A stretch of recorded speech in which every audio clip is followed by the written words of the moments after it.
Assalamualaikum warahmatullahi wabarakatuh. Perkenalkan nama saya Tri Dwi Putri Harahap, MPM 2008260009. Di sini saya akan membahas mengenai tugas dari blok embriologi. Nah, di sini pada memepik saya, di sini saya akan membahas mengenai dari embryogenesis. Nah,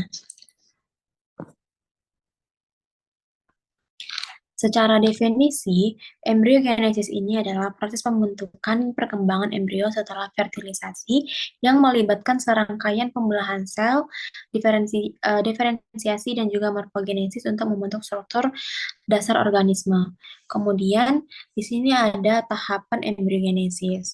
Nah, yang pertama di sini ada fertilisasi yang artinya penyatuan antara sel sperma dan sel telur membentuk zigot, di mana sperma akan menembus sel telur dan menyatu dengan inti telur. Ya. Kemudian dia akan menghasilkan sel tunggal ataupun zigot. Kemudian aktivasi metabolisme zigot ini akan dimulai di mana dia memicu pembelahan sel yang lebih lanjut. Kemudian pada fase fertilisasi ini terdiri dari penetrasi sperma, kemudian ada fusi inti dan juga pembentukan pronukleus ataupun inti sperma dan juga inti telur.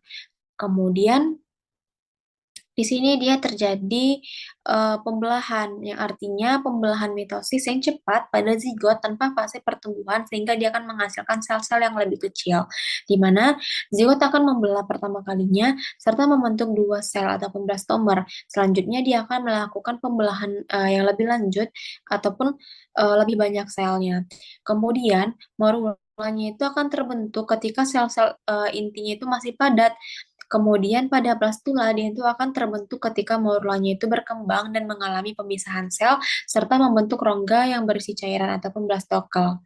Kemudian pada blastulasi yang artinya ini adalah pembentukan lapisan-lapisan awal embrio, dan di sini morulanya ini berkembang menjadi blastula yang akan terdiri dari dua lapisan sel utama, yaitu ada trophoblast yang artinya lapisan luar yang akan membentuk plasenta dan juga struktur pendukungnya. Kemudian ada embryoblast yang artinya lapisan dalam yang akan membentuk tubuh embrio, dan rongga dalam blastula ataupun blastokel akan berkembang menjadi saluran tubuh. Dan pada fase blastula ini akan menghasilkan embrio yang siap untuk melakukan gastrulasi. Nah, pada fase gastrulasi, dia ini merupakan proses pembentukan tiga lapisan germinal utama yang akan berkembang menjadi berbagai jaringan tubuh.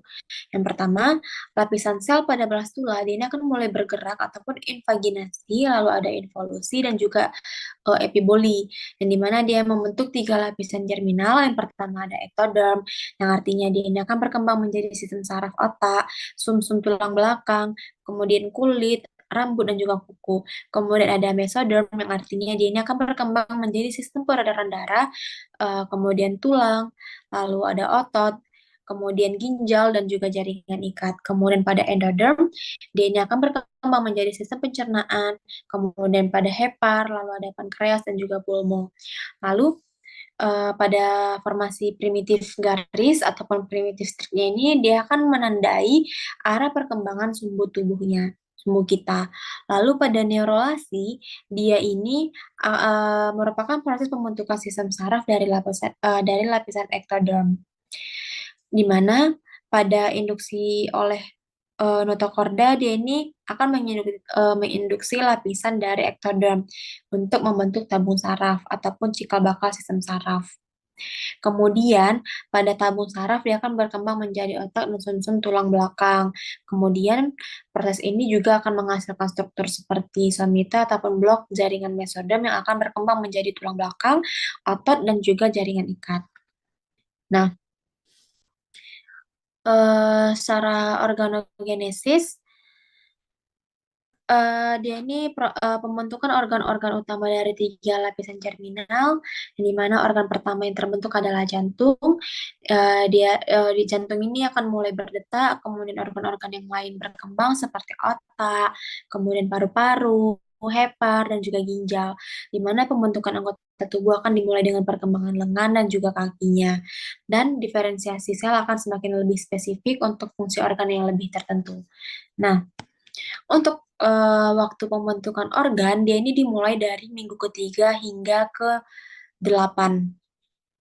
Jadi pada minggu ketiga, dia ini eh, pembentukan tabung saraf ataupun neural tube, di mana pada ektoderm dia ini mulai terlipat dan membentuk neural tube yang akan berkembang saraf pusat, otak dan juga susun tulang belakang, serta dia ini dimulai dengan pembentukan neural plate yang akan melipat membentuk neural groove yang akhirnya menutup menjadi tabung saraf.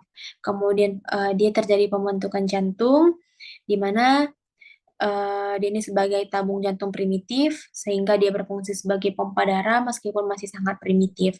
Kemudian pada minggu keempat dia ini pembentukan struktur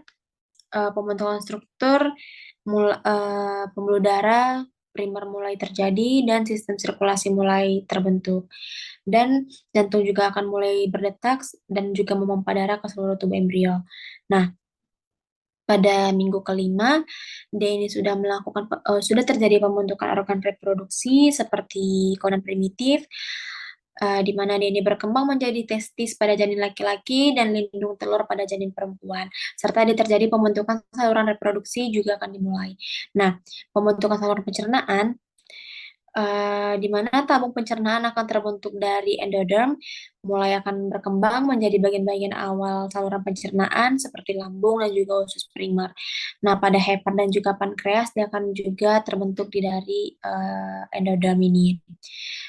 Kemudian dia terjadi pembentukan sistem saraf di mana pembentukan otak dan juga susun tulang belakang akan terus berkembang dengan diferensiasi lebih lanjut.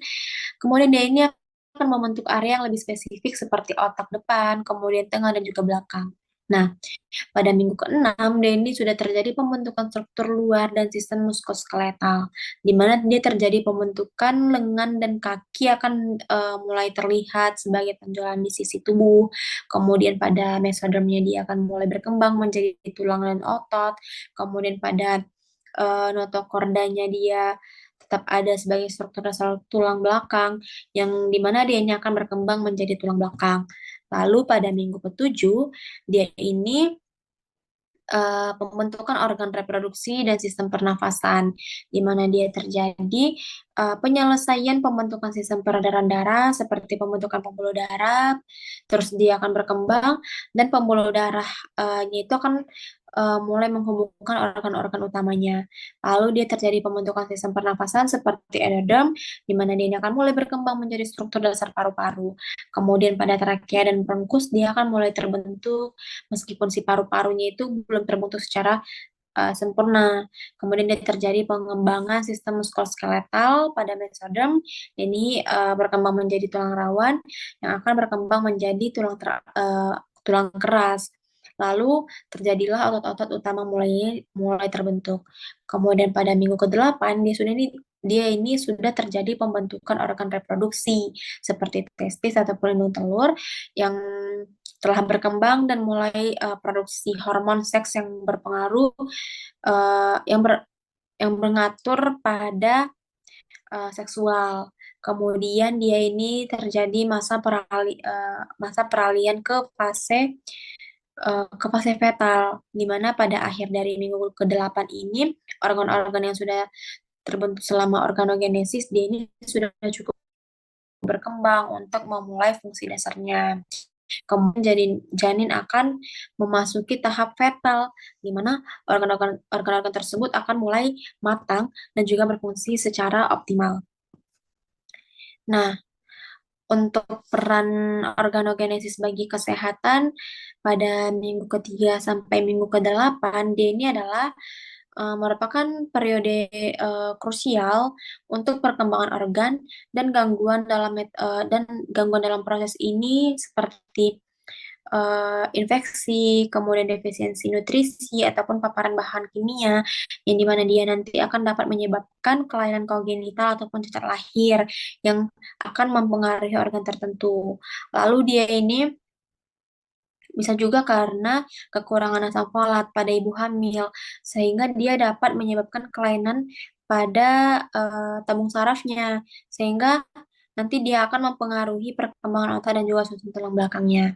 Nah, untuk faktor yang mempengaruhi organogenesis, dia ada tiga. Yang pertama dia ada genetik, lalu ada lingkungan dan juga nutrisi. Nah, pada genetik, di mana mutasi ataupun kelainan kromosom dapat mempengaruhi perkembangan organ dan menyebabkan kelainan organogenesis. Misalnya seperti kelainan jantung, kemudian tabung saraf, lalu pada lingkungan, di mana faktor lingkungan seperti paparan radiasi dan juga bahan kimia yang sangat berbahaya ataupun infeksi dapat mengganggu pembentukan organ. Misalnya seperti paparan alkohol yang nanti dia akan menyebabkan sindrom alkohol pada janinnya. Kemudian yang ketiga ada nutrisi. Nah, apabila kita kekurangan nutrisi, eh, seperti nutrisi yang penting pada ibu hamil seperti asam folat, di mana nanti dia akan menyebabkan cacat tamu saraf dan kelainan lainnya selama organogenesisnya. Nah, sekian dari saya. Ini referensi yang saya gunakan. Saya akhiri dengan salam. Wassalamualaikum warahmatullahi wabarakatuh. Terima kasih.